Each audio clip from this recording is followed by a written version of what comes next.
I'll admit, PGR4 was the first PGR I played since 2001 when I spent a short stint with the original for a few minutes at a friend's house. I immediately hated it. So, when I picked up the fourth one, allured by the prospect of motorcycles, Motorcycles? I was in need of a quick catch-up tutorial. I never got one, it just didn't exist. Thus, I was forced to crash my motorcycle and consequently be owned by the easy difficulties, ridiculously simple AI. Of course, I've also been called batshit retarded. PGR is what is called a racing game, if you've ever heard of it. Now, what this translates to is you're thinking you're hot shit because you massacred your friends in Gran Turismo when you didn't tell them you would be using your hyper-upgraded Dodge Viper while they got their pick of the stock cars.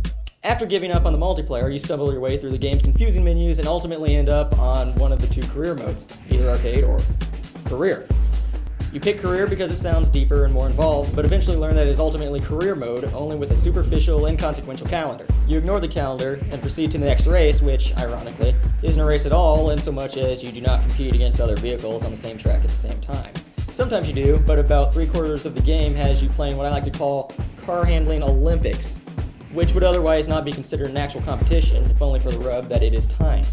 Ultimately, you decide to stop playing the game once you reach your 20th achievement in as many minutes, and try to think of some smart-ass rating system that would involve you giving the game X kudos out of Y kudos. Also, you still have no idea what the hell the Project Gotham racing is.